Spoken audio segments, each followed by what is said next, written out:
Can you be a patriot and perform at Trump's inauguration? That's the question that's dividing fans and fueling a media frenzy right now. Carrie Underwood, country music royalty, has found herself at the heart of a firestorm after announcing she would sing at Donald Trump's inauguration. What started as a simple performance has exploded into a wild web of political controversy, celebrity battles, and, of course, some seriously heated debates. But here's the twist. Carrie isn't backing down. In fact, she's taking legal action against The View over some shocking comments made about her, and you're not going to believe what happened next. This introduction immediately raises the stakes, teases the legal battle, and hints at the drama without giving too much away.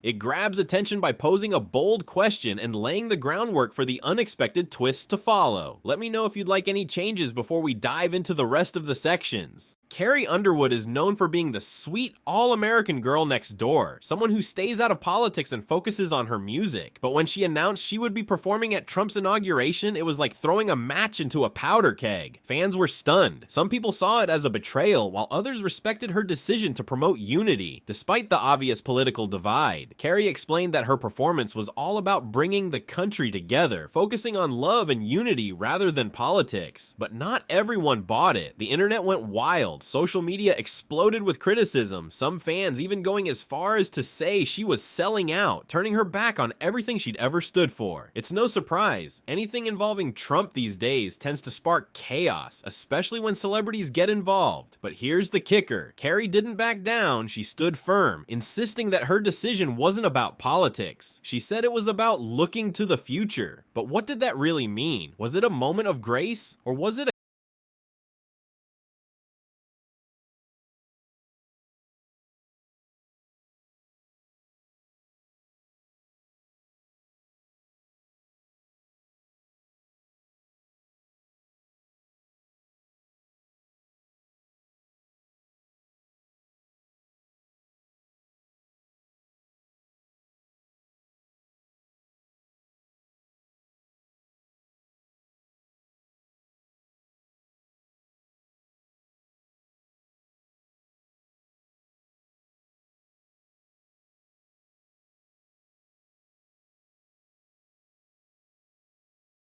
calculated move to stay neutral in a divided world? Either way, the reaction was loud, and it wasn't gonna die down anytime soon. This section introduces Carrie's decision and the immediate fallout, while keeping the pace fast and keeping viewers on edge by highlighting the dramatic contrast in opinions. It sets up the next part of the story, Sunny's comments and The View's reaction, by showing how the situation escalated. Let me know your thoughts. Should we tweak anything before moving on? Just when you thought things couldn't get any crazier, enter The View, a show notorious for stirring the pot. Sunny Hostin, one of the hosts, couldn't hold back her frustration. She went on air and unleashed a fiery rant about Carrie's decision to perform at Trump's inauguration.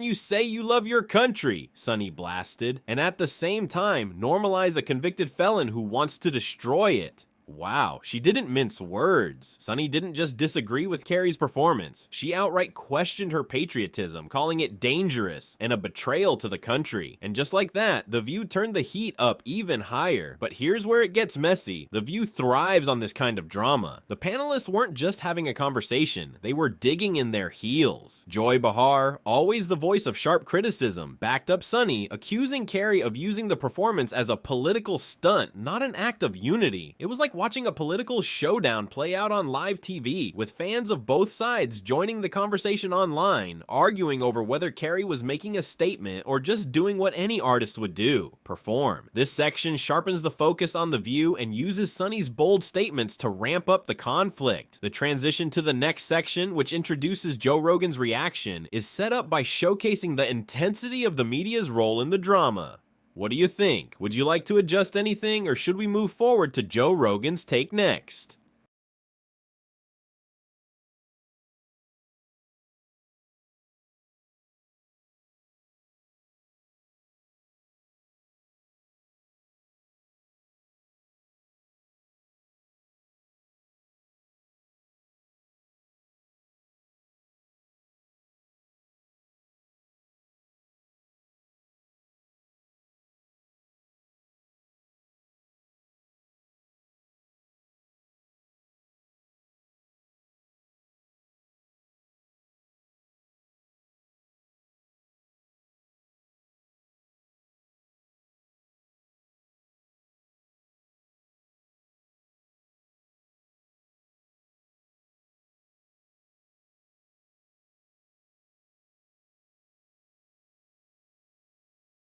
Now, just when you thought the drama couldn't get any juicier, Joe Rogan, the king of podcasts and no stranger to stirring the pot, jumps in. And oh, did he come out swinging. Rogan didn't hold back, calling out The View and its hosts for what he saw as a sensationalist circus.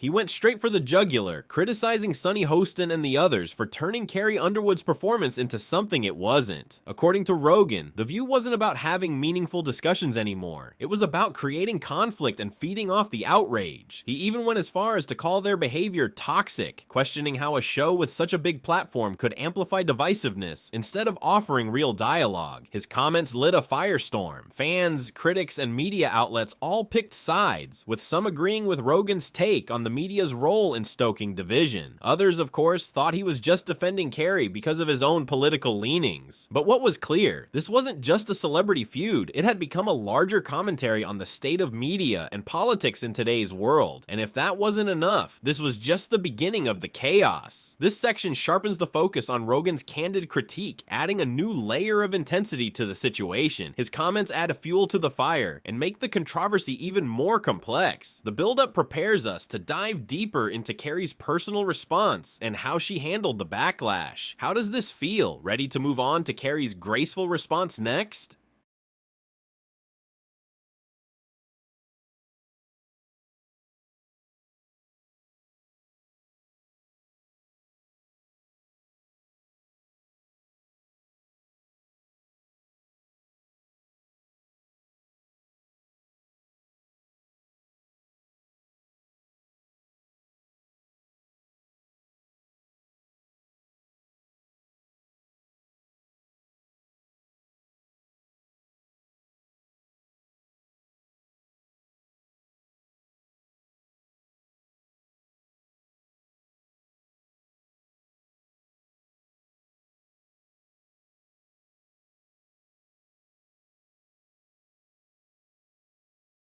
While the media, social platforms, and even other celebrities were buzzing with opinions, Carrie Underwood took an entirely different route. Instead of entering the ring with a public feud or retaliating with harsh words, she did what Carrie does best. She let her actions speak for her. Rather than firing back at the critics, Carrie simply stood her ground. She didn't engage in the online bashing or public arguments. Instead, she stayed true to her message. This performance was about unity, not politics. She didn't apologize, didn't backtrack, and certainly didn't let the controversy shake her. The graceful way she handled the backlash earned her respect from all corners. Whether you agreed with her decision or not, many admired her poise under pressure, especially in an environment where celebrities often feel the need to justify every move. Carrie's silence spoke volumes, and the more she stayed calm, the more the media and the critics kept pushing. They wanted her to engage. They wanted drama, but she wouldn't give them the satisfaction. It wasn't about backing down. It was about sticking to her beliefs, even when they weren't popular. And that's something Carrie Underwood made clear. She wasn't letting anyone dictate her actions, not even the critics who were throwing everything they had at her. This section emphasizes Carrie's composure and strength in the face of criticism. It showcases her as a figure who isn't just reacting, but staying firm in her values, despite the media pressure. This sets up the tension for the broader cultural conversation that follows as we dive into the implications of her actions. How does this feel? Should we adjust anything before moving to the next part?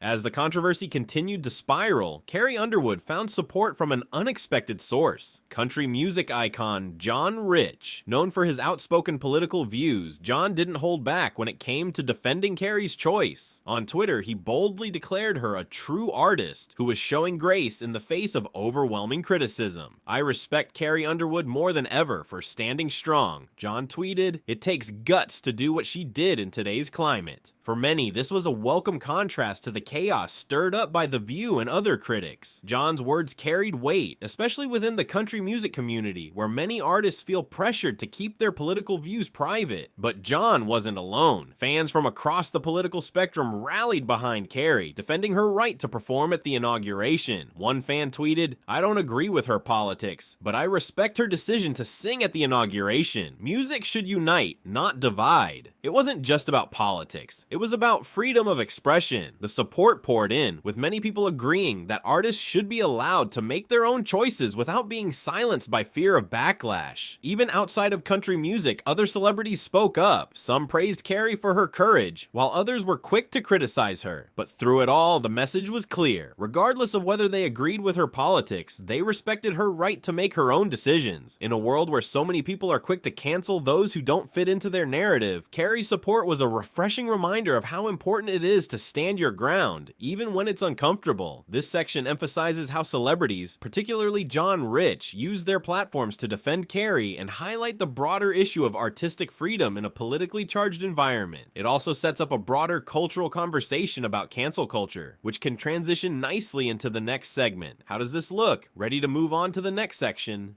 As the firestorm surrounding Carrie Underwood's performance raged on, one thing became painfully clear. This wasn't just about one artist's decision. It was a symbol of something much deeper, our growing cultural divide. The media, and particularly platforms like The View, played a massive role in shaping the narrative, but the question quickly shifted from what Carrie did to why this issue became such a battleground. The View and similar shows have huge platforms, and with that power comes a responsibility to offer more than just sensationalism. But that's exactly what happened here. Sunny Hostin's comments and the heated back and forth between the panelists didn't just make waves, they fanned the flames of division. It raised an important question: can media outlets responsibly critique public figures without crossing into personal attacks? Should the media be held accountable for shaping public opinion in such a polarized way? For many, it felt as though the media, instead of fostering productive conversations, was simply fueling the fire. And with every headline, tweet, and viral meme, it was clear this wasn't just about a performance at an inauguration. It was about the widening rift in American society. The left and right seemed more entrenched than ever, with each side quick to accuse the other of being out of touch or destroying the country. The irony? The media and shows like The View were playing a major role in this division. While the panelists on the show thought they were simply voicing their opinions, the larger cultural conversation revealed how easily politics, entertainment, and celebrity culture have become interwoven. In a country where even something as simple as a concert performance can spark national outrage, the lines between politics, art, and personal identity have never been blurrier. And the big question looms: can we find a way to bridge these divides? Can we talk about our differences without turning everything into a cultural war? Or are we doomed to continue down this path where every action, no matter how simple, is dissected through the lens of politics? Carrie Underwood's performance in all its controversy has only highlighted these fractures, raising important questions about how we handle dissent and disagreement in today's media landscape. This section delves into the broader issue of media influence and the societal divide, making the controversy about Carrie's performance feel like a larger commentary on the state of public discourse. It sets up the next transition into discussing the impact of the fallout and whether anything can change. What do you think of this angle?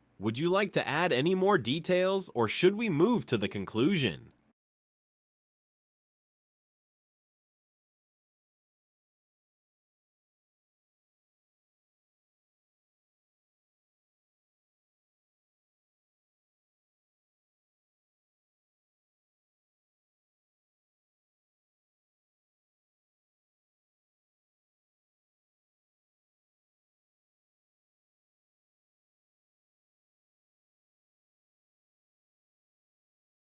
So, what's the takeaway from all of this? Carrie Underwood's decision to perform at Donald Trump's inauguration may have sparked controversy, but it also raised crucial questions about the state of our society and the media's role in shaping public discourse. At the heart of it all, this situation is about much more than one artist's political stance. It's about the freedom to make personal decisions without fear of cancellation or ridicule. Carrie's calm, composed response to the backlash, choosing to stand firm in her beliefs rather than engage in a public battle, sets a powerful example for how we might navigate the polarized world we live in today. The real question we should all be asking ourselves is, how do we balance differing opinions with respect? Can we celebrate individual choices and honor personal beliefs without turning every disagreement into a divisive conflict? And then there's the media's role. Shows like The View undoubtedly hold power. Power to influence, power to divide. But when does critique become personal attack? When does a critique stop being about the issue and become about tearing someone down? These are questions that we, as viewers, need to consider as we consume content. Ultimately, Carrie Underwood's performance wasn't just a performance. It was a flashpoint revealing how deeply divided we are as a society. But rather than add fuel to the fire, maybe it's time we start looking for ways to heal those divides.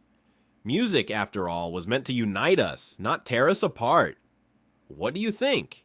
Was Carrie Underwood right to perform, or do you believe The View's criticism was justified? And where do we go from here? Can we ever move past the culture wars and find common ground, or are we destined to keep pushing each other further apart? Let us know your thoughts in the comments below, and don't forget to like, subscribe, and hit that notification bell for more juicy updates, because trust us, this conversation is far from over.